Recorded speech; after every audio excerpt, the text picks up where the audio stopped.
The Orlando Magic have gone under the radar this season, despite being a top 5 seed in the Eastern Conference and being on pace to win nearly 50 games. They are currently the 5th seed in the Eastern Conference, which is a surprising result considering they were one of the worst teams in the East last season. One of the biggest reasons why they have been so successful this season is because of their defense. They have one of the more efficient defensive units in the NBA, which is why they have been able to take such a massive leap over the last year. Today, we're going to break down what makes their defense so effective, why I do have a few major concerns about their defense, and whether or not their sluggish offense will hold them back in the playoffs.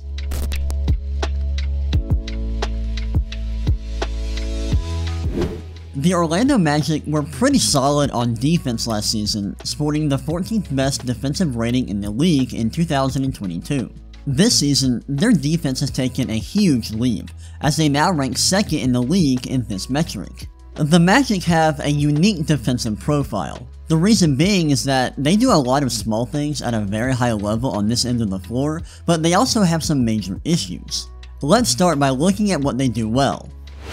For starters, the Magic are exceptional at wreaking havoc on defense and forcing turnovers. They are one of just 5 teams to average 8 steals and 5 blocks per 100 possessions, and they lead the league in forced turnover rate with a mark of 13.8%. The Magic have a ton of size on their roster. The shortest players in their 3 most used 5-man lineups are Gary Harris and Markelle Fultz, who are both 6'4", and they use their size to their advantage by disrupting passing lanes and erasing shots at the basket. On this play, Dennis Schroeder is being defended one-on-one by rookie Anthony Black. He's going to drive towards the basket here. Once he gets inside the 3-point line, Goga Bitadze is going to rotate to try to stop any potential shot at the basket. When he rotates, Schroeder hits his big man, Jakob Poeltl, who drives towards the basket, but right here, Bitadze shows nice, quick hands and is able to strip the ball away from him. Right here, Jalen Green is going to come off a pin-down screen, then the Rockets run a handoff. After the handoff, Jalen Suggs is going to provide some help defense on Jalen Green. Green sees this, so he passes the ball out to Amen Thompson. Amen Thompson drives towards the basket. Paolo Banchero rotates, and he's able to strip the ball away from Amen Thompson. Now the Magic are in transition, and Banchero is able to get a foul call. On this play, Jalen Williams is being defended one-on-one by Markelle Fultz. He actually beats Fultz and is able to get to the basket, but Paolo Banchero provides some nice rim protection here, and Jalen Williams tries to pass the ball out. Jalen Suggs is able to pluck the ball out of the air, and this leads to an alley-oop on the other end of the floor. Another thing the Magic do really well is grabbing defensive rebounds. They rank 2nd in the NBA in defensive rebound rate, and 5 of their players rank top 50 in this metric, so it's clear that this is a big priority in their defensive game plan. While the Magic have been efficient on defense this season, there are some big red flags in their defensive profile. For starters, their defensive effective field goal percentage, a metric that measures scoring efficiency by giving more weight to threes, is 12th in the NBA. That's above average, but defensive rating is heavily correlated to this metric, so it's pretty surprising that their defense has been so efficient this year. When you watch their defense, there are some major issues that make their opponent's scoring efficiency make a lot more sense. For starters, the Magic struggle to defend pick and rolls. They don't have a great shot blocker, and opposing teams, especially those with strong offensive creators like the Boston Celtics, have been able to take advantage of this and generate shots at the rim with ease. On this play versus the Boston Celtics, Jason Tatum is going to be the ball handler on a pick and roll. He's going to get a screen here, comes off of it, then he's going to attack the basket, and Goga Bitadze provides very little resistance on this drive. I mean, that was way too easy.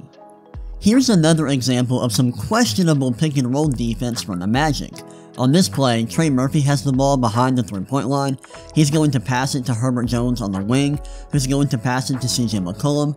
Right here, Herbert Jones is going to set a screen for McCollum, and the Magic are going to blitz McCollum. Jalen Suggs and Franz Wagner both go with him, leaving Herbert Jones wide open in the middle of the floor, and McCollum is going to hit him with a pass. Now right here, in my opinion, and I could be wrong about the way that pick and roll defense works, but in my opinion, Wendell Carter, who is below the basket, he should go out to Herbert Jones to stop a floater to keep him from having a wide open mid-range shot. Paolo Banchero should rotate to guard Jonas Valanciunas and stop him from getting an easy shot at the basket, and Jalen Suggs should sprint to the three-point line to defend Brandon Ingram. However, none of that happens. Paolo Banchero does not rotate to cover Jonas Valanciunas, and Wendell Carter is kinda hesitating because he doesn't want to give Valanciunas a wide open layup, a wide open alley-oop attempt, and then Herbert Jones takes advantage of that and is able to hit a nice floater. Their production against pick and rolls has been quite disappointing this season, as they allow .93 points per possession against pick and roll ball handlers, which ranks in the 21st percentile, and 1.16 points per possession against pick and roll rollmen, which ranks in the 41st percentile. On top of that, they also struggle to defend in one-on-one situations, as they allow 1.01 points per possession in isolation, which ranks in the 7th percentile. These numbers are not good. Another problem that I have with the Magic's defense is sometimes they are way too aggressive in help defense, and there are times when they have a lack of communication, which ends up giving their opponents easy shots. On this play against the Celtics, Jaylen Brown has the ball in his hands, and he's going to get a few screens at the top of the three-point line. Right here, he is getting a really high screen. He's going to come off of that and get a second screen. This is a very unique setup. You really don't see double screens used in this way. Coming off this second screen, he's going to try to attack the basket here. He does just that, gets inside the paint. Now right here is my issue. Because the ball is on the left side of the floor here, Paolo Banchero and Anthony Black should not be providing so much help defense. This is the strong side of the floor, meaning the ball is on this side of the court. Because of this, they need to stay on their guys, because coming off of their guys leaves them wide open for an open three. This is a huge mistake. I don't know if the Magic are coaching their players to be this aggressive, but I think this is a big mistake, and it ends up giving the Celtics a wide open three in the corner.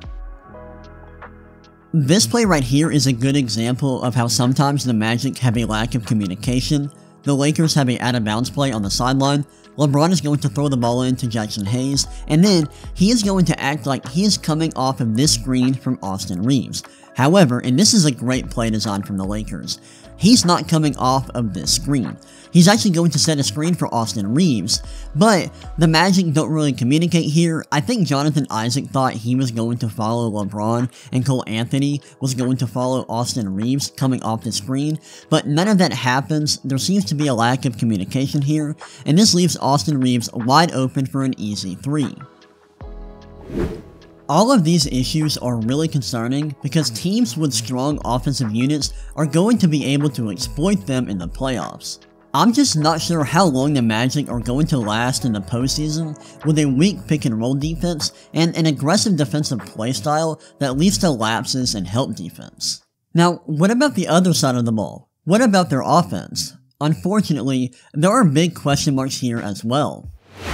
Right now, the Magic rank 23rd in offensive rating, indicating that they have a below average offensive unit. However, like their defense, their offensive profile is fascinating. Although their offensive rating looks poor, there are a few things to like about their offense. Despite being inefficient overall, their scoring efficiency is solid, as they rank 15th in effective field goal percentage. On top of that, they rank 6th in offensive rebound rate and 3rd in free throw rate, two of the most important predictors of offensive success. One of my favorite things about the Magic's offense is how they use cutting to generate efficient offense. On this play against the Pelicans, Paolo Banchero and Wendell Carter are going to run a little pick and roll here. Zion Williamson goes over the screen. Jonas Valanciunas is also offering a little bit of support, playing up, not dropping. Paolo Banchero hits Wendell Carter. Wendell Carter is going to act like he's passing to the corner to Jalen Suggs, and the Pelicans are being very aggressive here. They're being very aggressive in help defense. Brandon Ingram comes out from the corner to offer some support. Wendell Carter pump fakes to the corner. Jalen Suggs cuts, and this is awesome ball movement. On this play versus the Rockets, Markelle Fultz has the ball. He's going to get a screen from Wendell Carter at the elbow. Then they're going to run a handoff for Franz Wagner. Wagner is going to come off a screen from Wendell Carter at the elbow. And after that, he is surrounded by 3 Rockets defenders, and Dillon Brooks is being very aggressive in help defense. He leaves Paolo Banchero on the wing. Banchero sees this, so he cuts towards the basket. Wagner hits him, and this leads to a foul. The Magic rely heavily on cuts, and they're very efficient on them. They rank 4th in terms of what percentage of their plays are cuts at 8.8%, and they average 1.37 points per possession on these plays, which ranks in the 83rd percentile. Another thing that I've enjoyed seeing from their offense is how they've allowed Paolo Banchero to take control of their offense and learned how to be a high-usage offensive creator. He leads the team in usage rate at 29.4%, and he has an assist rate of 25.3%, a strong mark for a guy his size. Paolo Banchero makes some ridiculous passes on film. On this play against the Celtics, he's the ball handler. He's going to end up getting a screen from Joe Ingles at the 3-point line. Then he gets a screen from Goga Bitadze. And right here, Joe Ingles is wide open on the wing. Paolo Banchero is going to jump up, look his way like he's going to pass it to him, but he's actually not looking to throw the ball his way. He's using his eyes to force the Celtics defense to go towards Joe Ingles. Where he really wants the ball to go to is Anthony Black, who was in the corner. Black ends up cutting towards the basket. Banchero sees that and makes a ridiculous pass for an easy 2 points. Unfortunately, there are some major red flags with the Magic's offense. For starters, they are one of the worst shooting teams in the entire league, as they rank 23rd in 3-point field goal percentage and 28th in mid-range field goal percentage. They are above average in shooting at the rim, but their perimeter shooting leaves a lot to be desired. I'm also worried that Paolo Banchero and Franz Wagner, the Magic's 2 best players, aren't quite ready to lead this team's offense in the playoffs. While both players are talented and have been fairly productive early on in their careers, they aren't super efficient scorers, and neither is an elite playmaker yet. I think Banchero has a chance to be an incredible offensive force, and he displays high-level flashes as an offensive player. However, he makes questionable decisions and turns the ball over a bit too often for my liking. On this play against the Bucks, Paolo Banchero is being defended one-on-one by Chris Middleton. He's going to try to attack the basket here. The Bucks are being very aggressive, and I would like to see Banchero make a pass to Jalen Suggs, who was wide open on the wing, and Suggs has been a great 3-point shooter this year, so he can definitely hit this open jumper. However, what Banchero tries to do is draw a foul. He doesn't get the play call, turns the ball over, and Giannis is able to get a foul call on the other end of the floor. Here's an even better example of Paolo Banchero's warts as a decision maker. Right here, he is coming off a screen from Goga Bitadze, and Bitadze is wide open. This should be an easy bounce pass from Banchero to Bitadze, because Bitadze is going to be wide open in the paint. Perhaps he can draw the defense towards himself, which would open up 3-point shooters in the corner.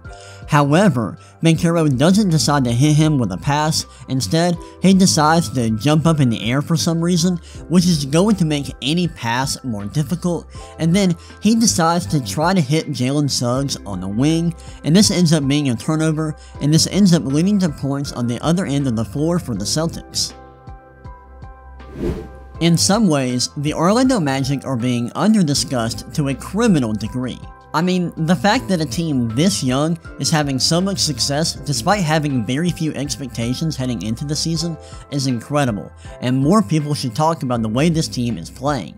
However, that doesn't mean the Magic are a great team, and it definitely doesn't mean that they are ready to have a lot of success in the postseason. In fact, I'd argue that they are at least a year away from having any kind of postseason success. This doesn't mean the Magic are a bad team, because they aren't. They just have a lot of weaknesses that I think are going to hurt them in the playoffs. However, the ceiling is really high for this team, and I think they could be awesome down the road. Watch out, because the Orlando Magic aren't going away anytime soon.